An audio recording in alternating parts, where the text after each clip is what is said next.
Oi pessoal, tudo bem com vocês? Espero que sim. Hoje eu vim aqui para poder falar um pouquinho sobre Parkinson.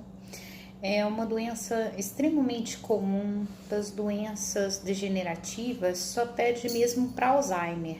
Então, por que ela é tão difícil de ter um diagnóstico?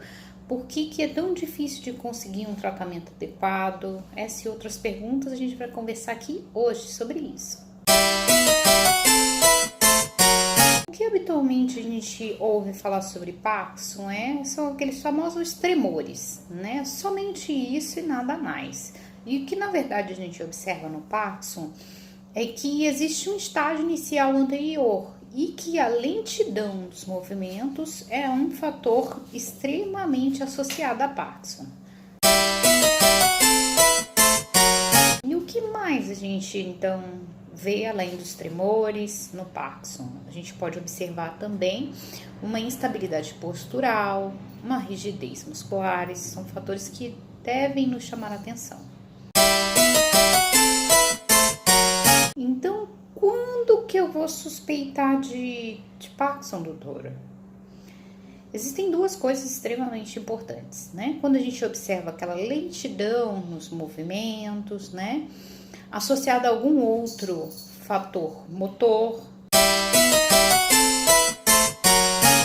Além desses dois, o que mais pode nos fazer suspeitar de Parkinson? Algumas alterações do humor, como depressão, ansiedade, prisão de ventre, insônia, né? São coisas que também podem nos dar indicativos de que um processo de Parkinson está se iniciando. Então, diante de tudo isso, você já pode perceber o porquê que o diagnóstico é tão difícil assim, né?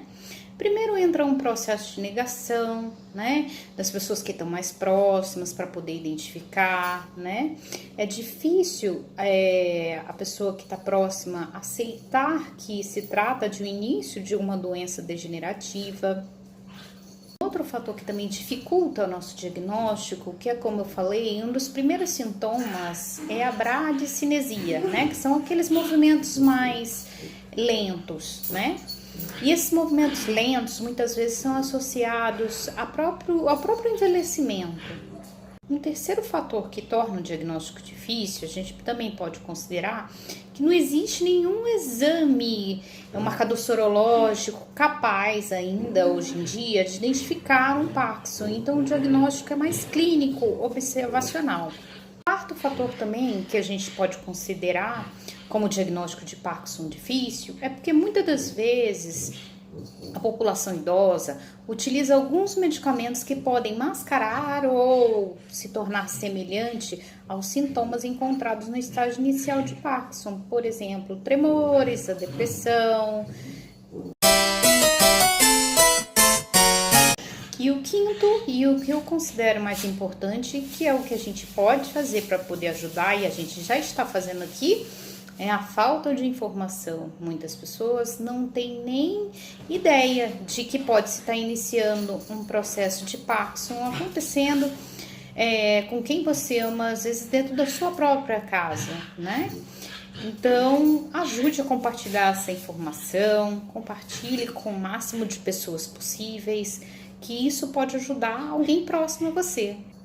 E hoje em dia, a gente sabe que o diagnóstico precoce tem a ver também com melhora no resultado futuro. Então, quanto antes descobrir, mais fácil vai ficar a vida dessa pessoa e melhor ela vai responder ao tratamento. Olha, doutora, entendi tudo que você me falou, mas poderia, assim, dividir, assim, um pouquinho para poder ficar um pouco mais claro, dar um exemplo para mim? Claro que posso.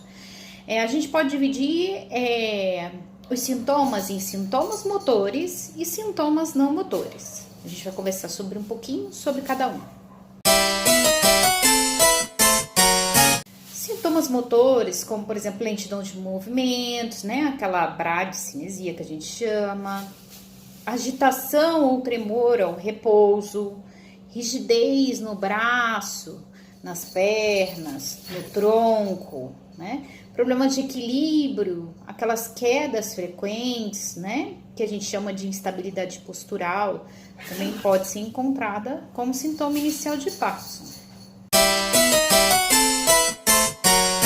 Então, quais seriam os sintomas, então, não motores, né? Aquela alteração do humor, ansiedade, depressão, irritabilidade, alterações cognitivas, né? De entendimento, atenção, né? Déficit de atenção, problemas visuais e espaciais, problemas de memória, alteração da personalidade, um quadro de psicose, alucinação, prisão de ventre, suor excessivo, principalmente nas mãos, nos pés, perda de olfato, distúrbio do sono, como por exemplo uma insônia, e às vezes até mesmo sensoriais, sabe?